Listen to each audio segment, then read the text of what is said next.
Hello guys! Alrighty, so I am about to give a review of the Universal Transparent Tarot. Okay, I ordered this off Amazon. If you like what you see, the link for you to get your deck will be below in the description box. So, I'm not going to chat. We can go ahead and get into it. You see, let me bust this plastic open.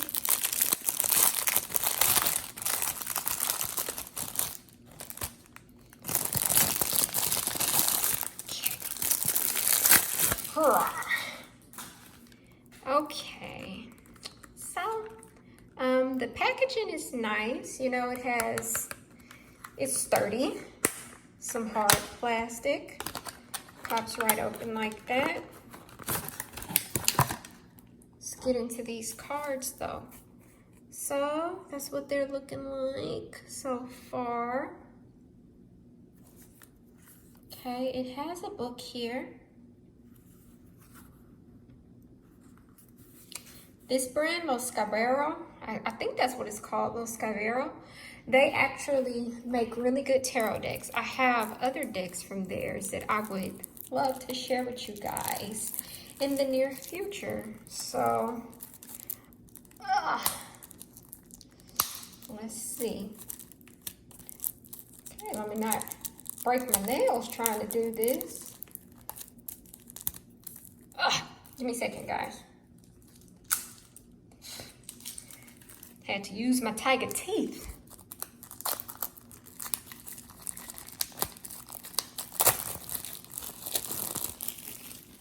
Okay, so that is the first card right there. I don't even know what this is. I'm wondering if this is supposed to be the Fool, or is this just one of the regular filler cards, just that they tend to put in decks or whatever. Alrighty, so you know what, this light is definitely reflecting pretty hard off the cards. Oh, get my life together, guys. Okay, so there is the Hermit. Now I will say they do not seem to have the names on them. So let me see. Yeah, that's Strength, no name. Interesting. Okay, so this deck works for me because I am a card reader and I already know the names of all these cards, but this is not very beginner friendly because there are no names. Let me look at the minors. Okay, well they got... You see they have the one for the One of Cups right there. I mean, but it's still no names. Like, I know that that's the Cups because I read cards.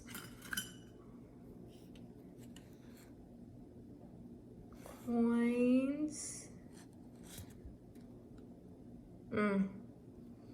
See, there are no names on the courts. The average beginner does not know that this is a page. And in the Scarabeo deck, they actually call this a knave. You see, they have the little emblem there to show this is the King of Coins, but like I said, the average beginning reader wouldn't know that. But the imagery, it does differ from the traditional Rider-Waite-Smith deck. But you'll see, like, interesting.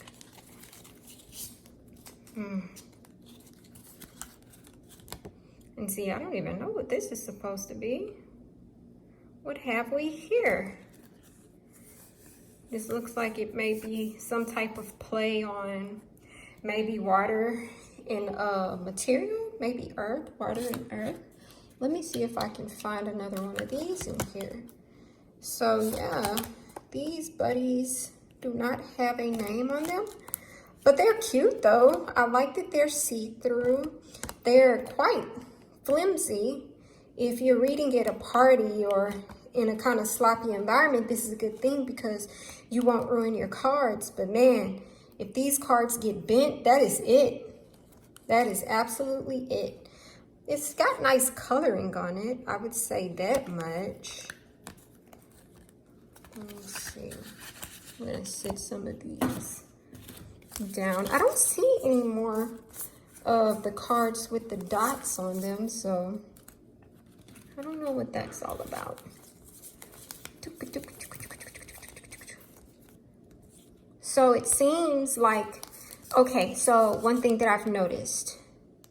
Oh, well, never mind, because I was about to say, it seems that, you know, certain ones are positioned in different corners. You see? So they're not all in the exact same position on there. So we see that this cup is up on the right-hand side. These wands, they're down on the right-hand side. Okay, so they're all consistent with being in the same place. So let me see. Oh, I'm all unorganized here. Let me get it through here.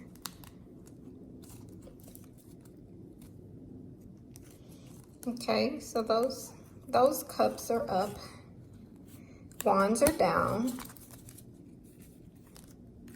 Okay. It seems that the swords are down as well. Ha! And we have the coins. They're down on the left-hand side. Now these wands, they're looking closer to the middle, right? I guess it's a little bit higher than the middle. So I wonder if that's how the pips are. Okay, guys, let me see if I'm starting to recognize a pattern. So these are the, I'm gonna move my little tray out of the way right here. Okay.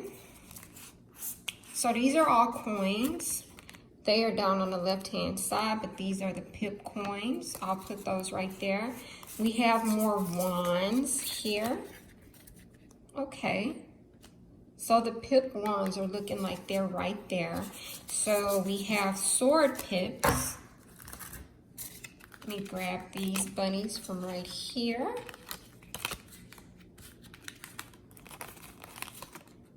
Okay, this doesn't belong. Okay, so that is where the sword pips are, that position. And that's where the coins are. So let me see. So these are all major arcana right here. They're relatively the same position. So that is the Fool, the Magician. We got the Hierophant. He goes there. Empress, Empress, where are you? Okay, so it looks like the first 5, they're in a certain position. Let me pick these up. Guys, this is a mess. So we have these swords here. They're down on the left-hand side, which is okay. So I'm starting to see a pattern, guys. So for the courts of a certain suit, they're all down on the same side. So when I put these together, all of these are swords. So the pips, the minor arcana, are going to be off to the left, and the court cards are going to be off to the right. All right, let me grab some of these from over here. So we have the Empress, the Emperor, and they seem to all be, okay, so these are, let me get my life together, guys. Okay. So these are like the first 5, okay. And they're all in the same position. Let me pick up some more here. So at least up into the 10, they're in the same position. Okay, we have cups here. They're in that top corner right there. Let me move that out of the way a little bit. My nails are really kind of complicating things. Okay, major. Okay, guys, so it's actually looking like all of the major arcana are up in that position right there. Coins, the minors, the pips, they are seeming to be off to the left, the bottom left-hand side. Put it right there so you can see it. So, let me see. Okay, so these are the quartz for the coins. And so they're just kind of opposite. You see that? That overlapping is cute, I must admit. Okay, I'm starting to kind of see what they did here, guys. I think I prematurely complained, and that is more majors. So all of our major arcana, they're going to be up on the left-hand side, all right?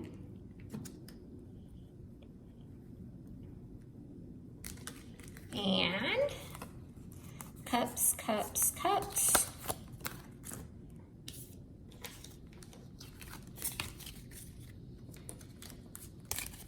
They are all up and to the right.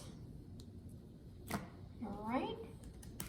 I'm already seeing a few more of these. So let me get them all together. So that is, all of those are cups. And these are actually, you see? So the quartz for the cups and the minors for the cups. They're up to the right and down to the right.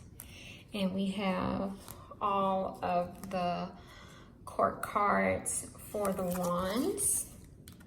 They actually go with these right here. So you see the overlapping pattern of those. So the cords are down to the right, and then the minors are like in that middle part right there. Cool. All right, so these are actually more majors, and like I said, I think this is just a filler card. I think this one may be one of those random filler cards as well. All right. Interesting. So these are all of the majors. These are the positioning of the swords, the positioning of the cups, the positioning of the wands. You see that? And these are the coins that we have right here. Or the pentacles. You also hear these referred to as the pentacles. I usually just call them coins because it's way easier. It rolls off of my tongue. So I'm just going to grab one from each suit and check the overlap with the quartz. So basically we see that all of the quartz have that same positioning. So when they're together, they cover one another. So let me grab the minor. Get a minor from each suit. Oops, I seem to have bumped the camera, guys. Okay. All right, so that is cute. So when they're all from different suits, this is how they come together. So if we added a major arcana in there as well as a court, it would be a whole little cute situation that kind of tells the story of what's going on here, guys. This glare, I don't even think I can get rid of this glare because these cards are plastic and I have natural lighting and blah, blah, blah. And so it's just all reflective. But you get the picture. So this would be a perfect scenario in which all of them kind of overlap and show what's going on. with the layout or the spread that you have here. But in the case of you getting more than one of these, you still have to go through the cards because some of them could be covered up. But I think that this is a very clever idea. I find these to be very cute. I think that they'll be pretty easy to keep clean. All right.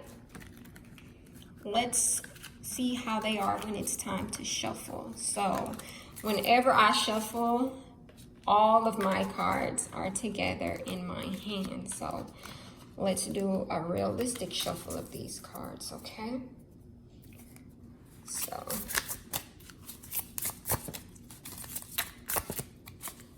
okay, they're very slippery, as you can imagine. But they slide past each other quite well. Oh. Okay, so they shuffle down nicely like that.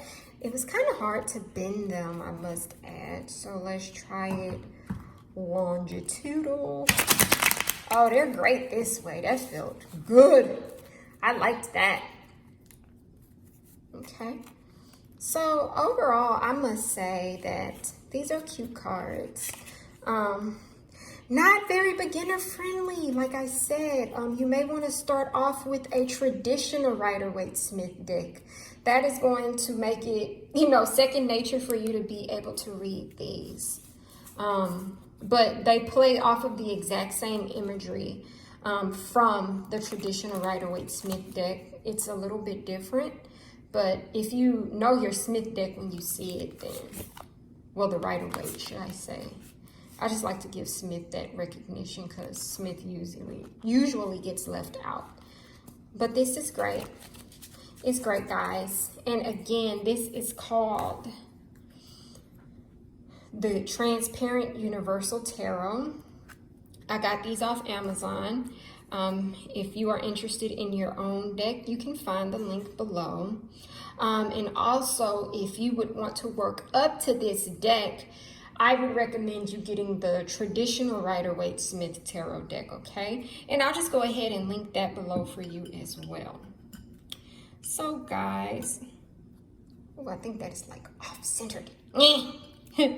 But thank you so much for tuning in. And again, that is the Transparent Universal Tarot. Thank you for your time and attention. Happy reading, happy tarot, and you take care, guys. Until next time, bye-bye. Okay, guys, so I realized that this filler card right here actually goes right here to create the scenery behind the Fool for the title imagery for the deck. So that is actually very, very clever. I've got to give it to him.